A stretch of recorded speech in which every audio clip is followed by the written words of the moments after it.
Hello and welcome to Politics in the South of Vindhyas. This is an initiative by IGPP to look at the politics in the South Indian states from the perspective of the North also. What is happening is usually North, from its perspective, when we see it politics in South Indian states, we only see very larger pictures. And we look at it in terms of politics largely in what is happening in states of UP, Bihar, Gujarat, Rajasthan, not in the South Indian states. This initiative talks about what is happening in South Indian states and how do we should know, particularly in the north of India, about these states. I must welcome all of you and thank you all for taking time out for this discussion. I have with me Varghese George, who is editor of the Hindu in New Delhi. I have Abbin Theepura, who runs something called Politique, which is more into electioneering and psychology. And we have Sreedathan, who has been a journalist and is a subject expert of the politics in the south of Vindhyas states. Welcome all of you again to this show. I just want to talk to you largely about how do we see the politics in Kerala. The question is, Kerala is always fascinating for the North India, particularly when we look at the politics of the left and the politics of the Congress party. So Congress party, which has not been able to sustain its politics and its fiefdoms in the North India, has now moved more towards South India. Rahul Gandhi is again contesting from Wayanad, not from Raebareli or Amity. Abbin, what do you think, or what do you want to talk about in this particular aspect? So, Congress has always had a significant, if you look at data, the vote share has remained consistent in South specifically. And of course, Congress governments also, if you look at the last 10 years also, I mean, Congress governments has come up in Telangana, Karnataka, of course, last Kerala also, there was there 8 years back in Kerala also.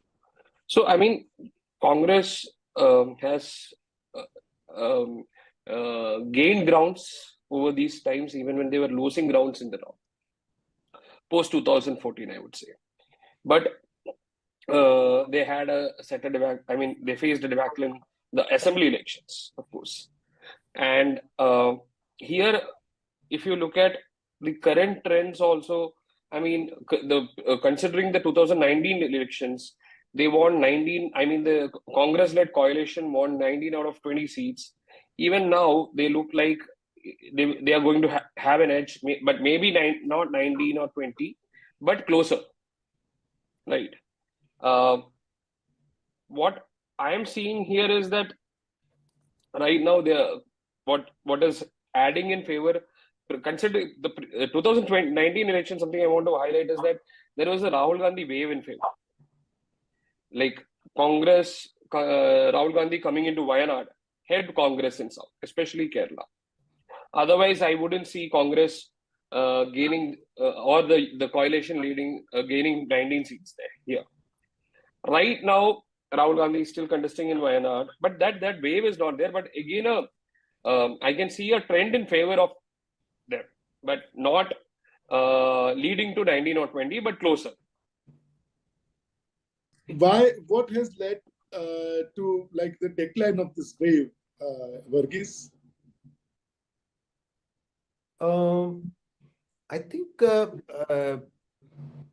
there was a novelty factor when Rahul Gandhi entered Kerala in 2019.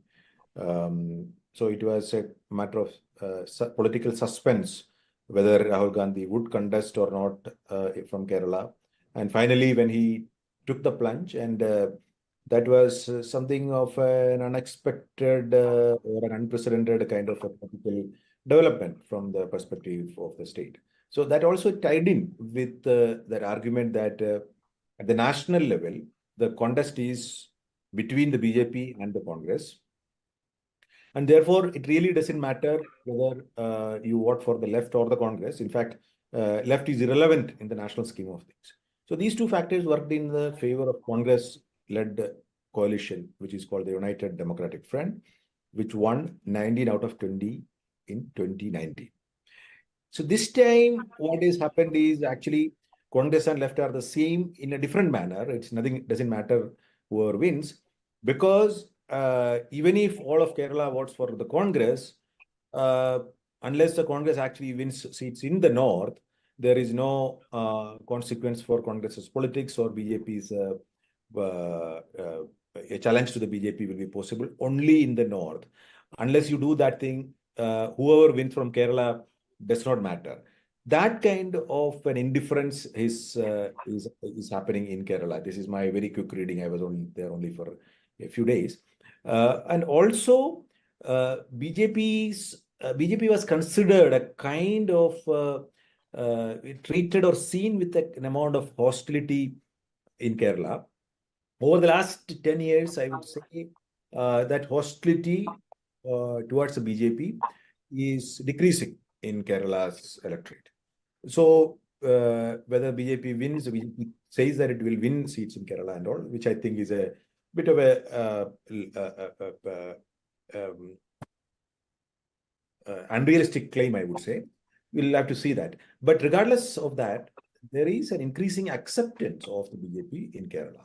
So all these factors have actually made this unique election in Kerala. And also you see very fierce exchanges between the left and the Congress in Kerala, while they are actually alliance partners in the neighboring states of Karnataka. Karnataka, I don't know. In Tamil Nadu, of course. Correct me if I'm wrong. I think in Karnataka also, I don't know. And in the rest of the country. So all these factors are making Kerala's election a unique one, and the Rahul Gandhi wave, as it was there in 2019, is no longer there. Mr. Sreedathan, what Varghese is talking about, like decline of the Rahul Gandhi wave, decline, a kind of disinterest because it doesn't make a difference if Congress wins even all the 20 seats in Kerala. What do you think, what difference it would make this time for the BJP, particularly in 2 seats, South Trivandrum and Thrissur, where Mr. Gopi and Mr. Rajiv Chandrasekharan are contesting as BJP candidates? I fully agree with that there is increasing acceptance for BJP for in the last 10 years, in the last decade, because I would like to say that for BJP it is a work in progress. If you see BJP's strategy, the Sangha Parivar strategy has also always been, it is two-pronged approach. It was one is social, cultural approach, and another is political. Political, they have not been. If you recall, you can see that in 1999, RSS Sarsanga Chalak made an outreach to minorities, and especially at that time, he said, we must reach out to Christians. And Indianized, there was a talk about Indianizing churches and all that. And after that, there has been a conversation between the church and this thing. But many times it has not translated into votes and all that, but it has helped what Varghese said, in reducing the hostility towards BJP.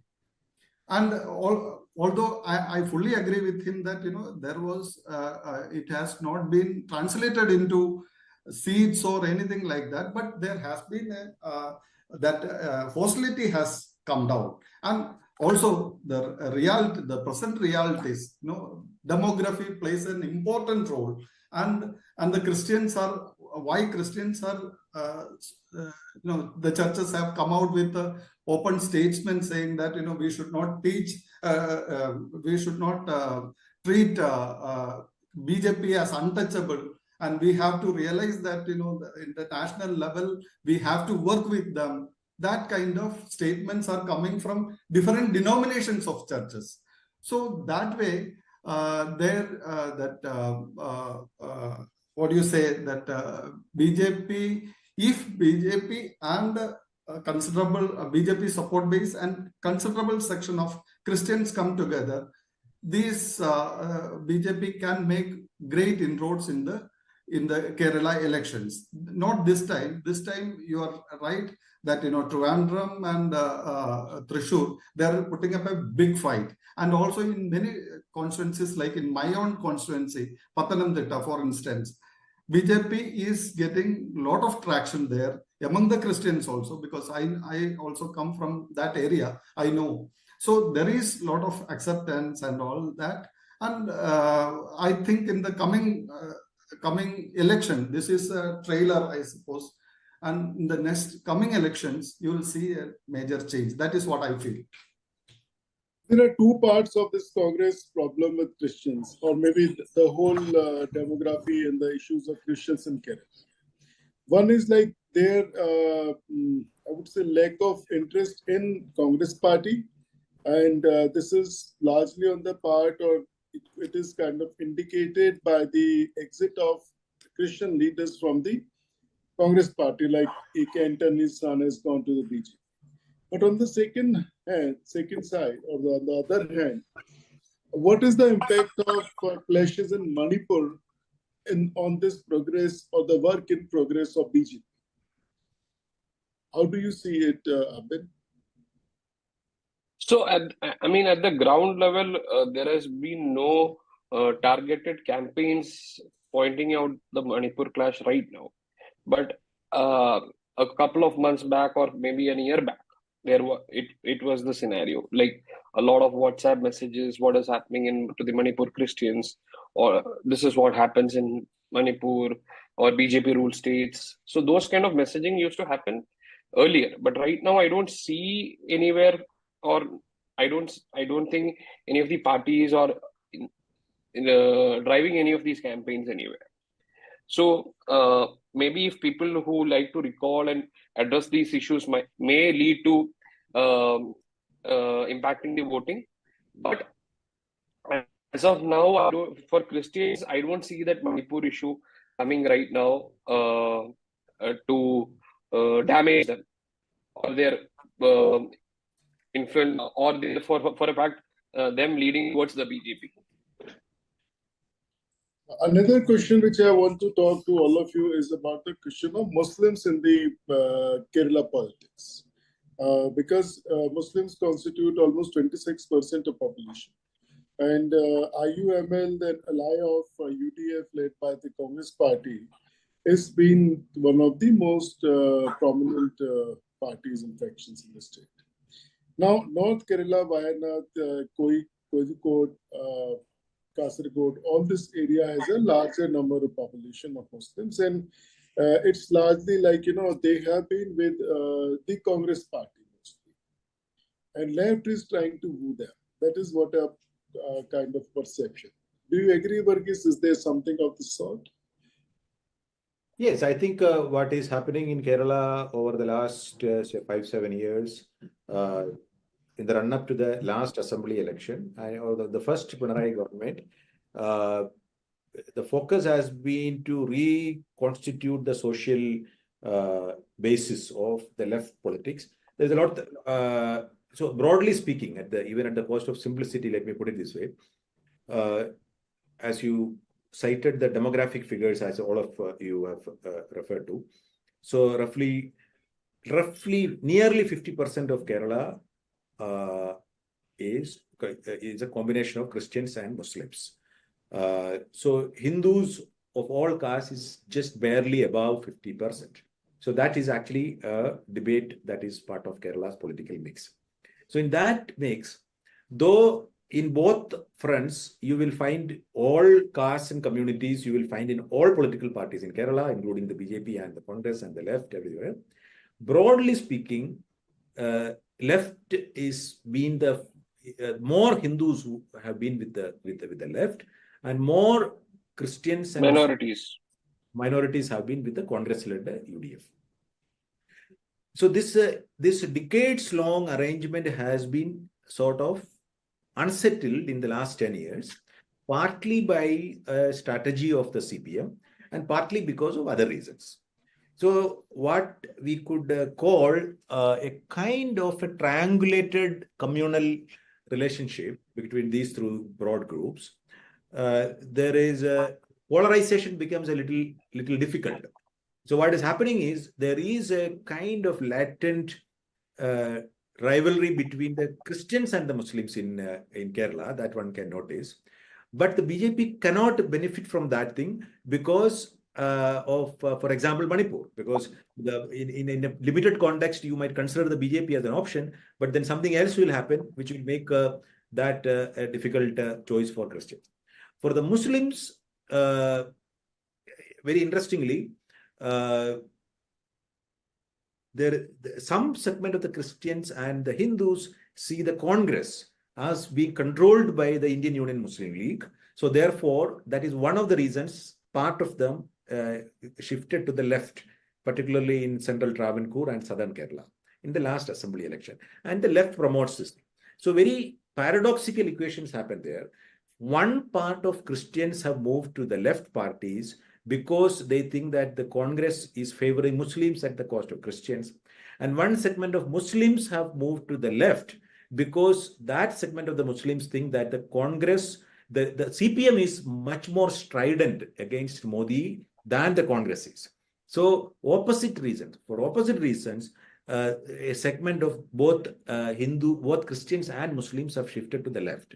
So that became the kind of the social basis of the re-election of Pinarayi government in 2021, which is sort of an unprecedented kind of a thing. Kerala always had governments alternating from the Congress to the CPM, from UDF to the LDF. So that is where it stands now. So things are a little volatile, or those firm social coalitions that existed in Kerala are now opened up for renegotiation. So into this confusion or this kind of very loose negotiations, you have a third player that is trying to enter, the BJP. So the BJP is trying to tell, of course, a segment of the Hindus, including on the question of Sabarimala was a major rallying point for the BJP against the left. Left had to take a walk back on its very strong position that favored entry of women at the Sabarimala shrine. And the BJP is, as Sreedathan pointed out, is running a very focused campaign on attracting one segment of the Christians. So BJP hopes that if it actually emerges into a three-cornered contest, part of the Hindus, part of Christians could actually make a viable electoral percentage in some of the constituencies. But as I said, these are all open calculation. There is no proof of any of those things actually on the ground proving correct. Yes, last time in Pathanamthitta, in the very heated context of Sabarimala, BJP scored very well. I think around nearly 20-29% what BJP scored, if I am following it correctly. And in Thiruvananthapuram, again, Shashi Tharoor, BJP scored very well. So these are happening. But again, as I said, I would not risk any prediction on Kerala. But what I can see very clearly is that the existing social coalitions in Kerala are unraveling and new formations are taking shape. Mr. Sreedathan, would you like to risk some statements on Pathanamthitta, particularly in terms of how would BJP perform this time? I'd like to point out one thing, that in Trivandrum, when Ora Jagopal contested against Shashi Tharoor, the margin was only 16,000 votes. 16,000 votes. That initially Rajagopal was leading in all the booths and all that, but in the last phase, when Pundura and other adjoining areas were counted, votes were counted, then Shashi Tharoor got a nudge and he got around 16,000 lead, something like that. So why that happened? Why that there it is the Christians plus the fishermen community plus the Muslim fishermen community and the lower caste and all that. That is the only place where BJP Congress could have an edge over the BJP at that time. But in the next election, BJP, Shashi Tharoor got 1.5 lakh or something like that. So that was it. But this time, what happens is that there is a Shashi Tharoor fatigue that is visible in Trivandrum, and plus the performance of Shashi Tharoor is in question, and also Rajiv Chandrasekhar is seen as a performer. And also in Trivandrum, if you go by the caste and other calculus, then that also favors both Shashi Tharoor and Chandrasekhar. But Chandrasekhar is also a big fight. He is putting up a big fight there. That is there. So there are chances of him being, if BJP plays its cards well, this now what is happening is that just like Varghese said, that hostility has come down because of targeted schemes. Like Prime Minister was also talking about Matsya, that fisherman scheme and all that. So that there has been an attempt to address that issue. So I think BJP is better placed in Trivandrum. That is what I feel. And regarding Pathanamthitta, for instance, it is, if you see, we have to go little back to the liberation, Vimojana Samaram, what is called liberation, which against the communists. In that, EMS Namboodiripad government was ousted. In that, if you see, it is the Christians plus the Nayar community. They came together. Mainly, it is both these communities came together, and they made they played a major role in that movement, and it resulted in the ousting of EMS communist government. So this is one thing. I had an opportunity sometime back to when K.M. Mani, former finance minister of Kerala, now he is no more. He wanted to come to BJP.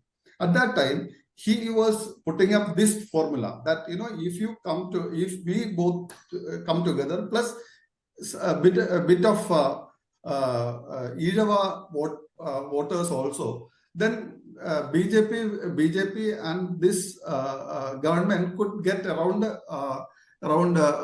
50 seats. That is what they were claiming. That was they put before the BJP.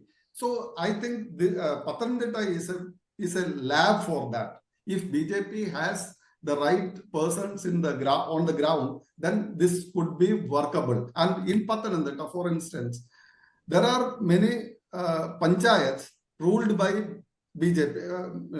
Pandalam is there. Pandalam Tekkekara is there. There are a lot of panchayats where there are presence of BJP in good number, and also in some constituencies, if I'm not wrong, the Kerala Congress and BJP had contested together also.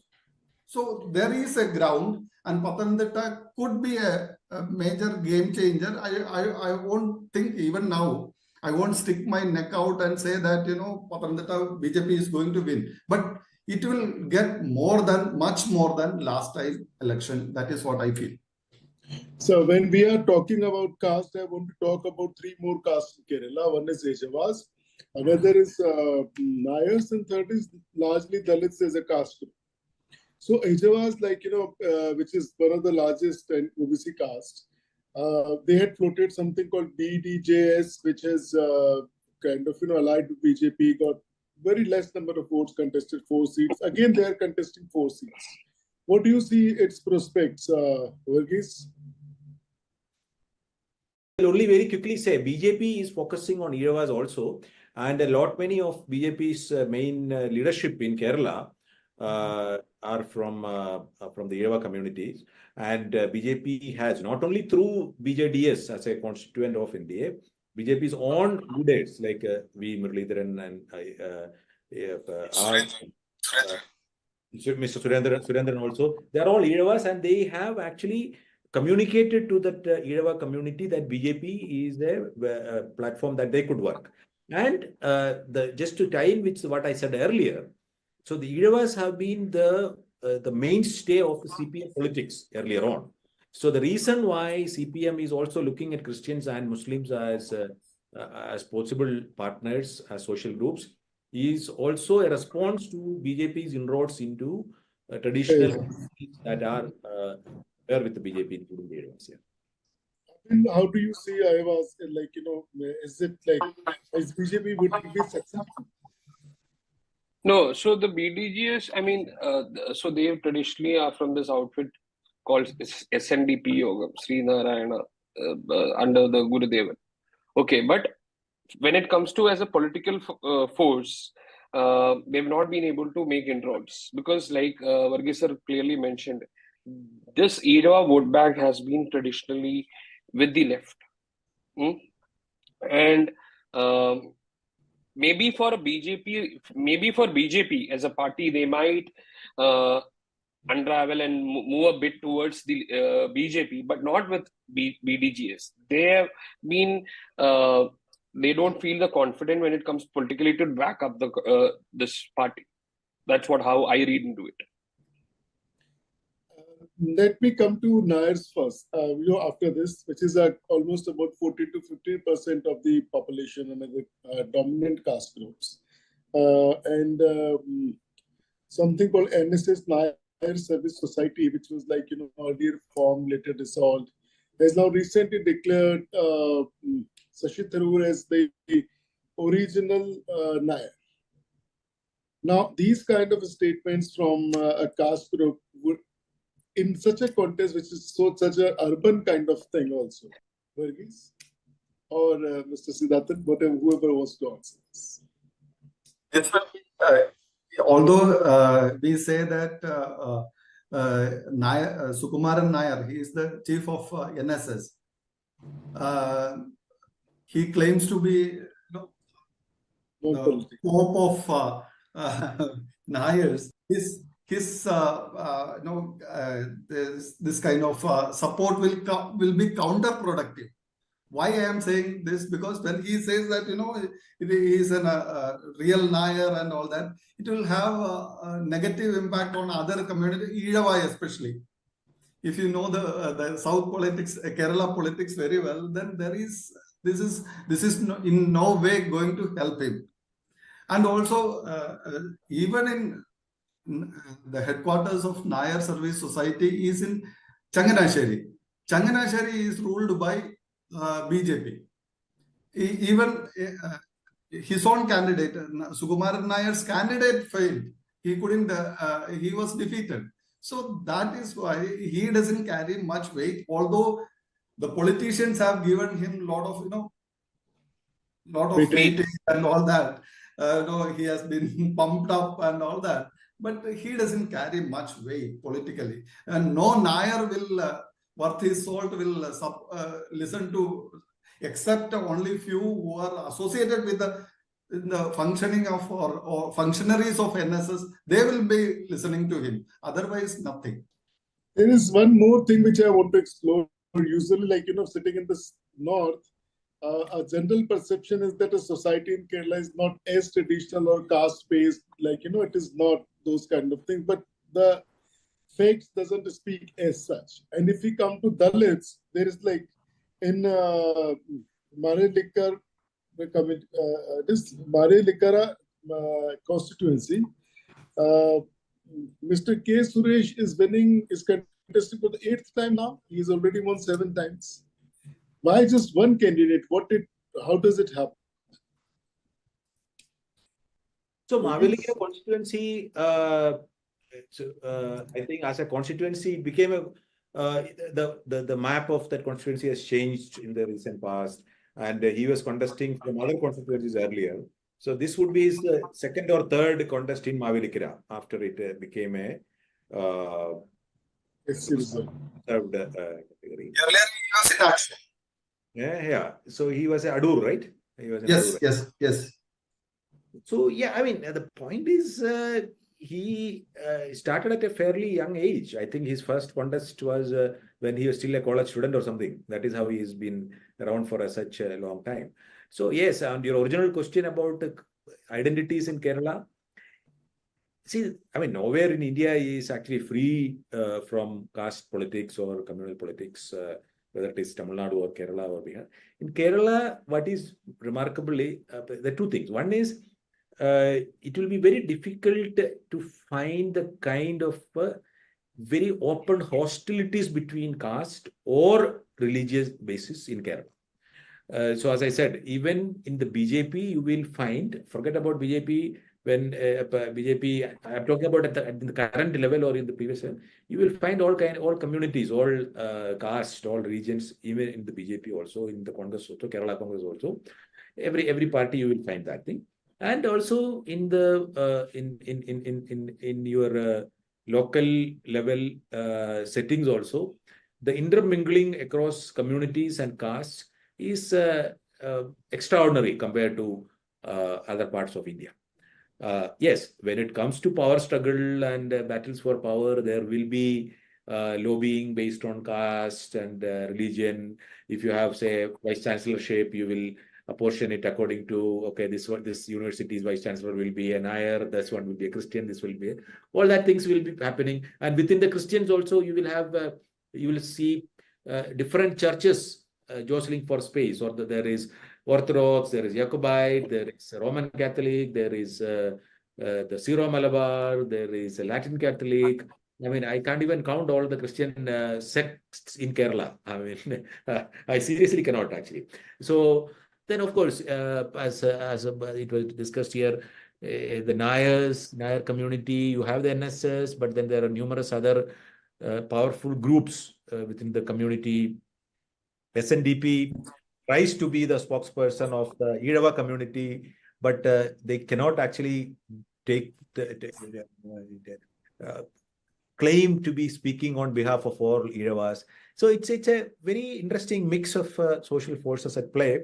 So to sum it up, what you see in Kerala is a much closer intermingling of communities, including in marriages, for example. I mean, if you will see, it's all inter-religious, inter-caste marriages are very common in Kerala.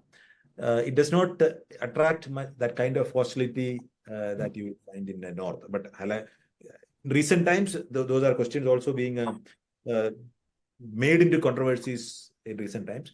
But yeah, I mean, it is not that caste identities or communal identities do not exist in Kerala. Very much they do. Yeah, but it is a lower form and a different form. We have internalized it. Yeah. Internalized it. So one last question I want to put to all of you, and I want all of you to answer it. Will BJP get a seat in Kerala? Yes or no? Yeah, I will say no. This election. Yes. Sreedathan, I would say Trivandrum, yes, there is a chance. BJP may get. That is what my feeling is. BJP may get Trivandrum and Thrissur also. That is what I feel. even after Padmaja Venugopal, is not campaigning there. It doesn't matter much because Suresh Gopi has a support base cutting across religious and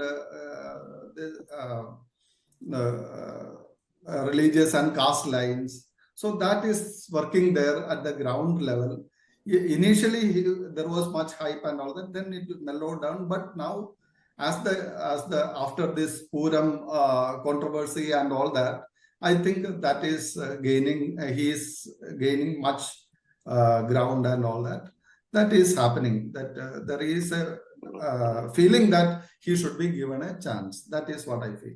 Abbin, your last word. No, sir. I don't think so that any constituency. I don't see the BJP coming in first position. They may end up in Trivandrum or Thrissur in the second position. Thrissur, it can be second or third again. Why? The reason is that whatever, I mean, this is purely based on data. making my conclusions. Whatever trend, there was some trend they've had in that upsurge. There is the last 2 weeks, there has been a gradual downfall of that trend, which was there for BJP. And I mean, it was very clear in Trivandrum that BJP was only in second position. And in Thrissur, it looked like more of a triangular fight, and BJP coming into even a closer lines on to emerge as the winner. But the last few days, I can see trend going down. The trend. Why so? Why so? Just. I think there are many issues. How the political landscape has been shaping up, from the Pano, the recent bomb blast, to all of it, I think accounts for it. With the anti-incumbency votes on the left, I think is shifting towards Congress largely. Whatever little vote, I mean, in terms of the vote share was gaining by the left in Thrissur specifically, I'm talking about the left or the BJP.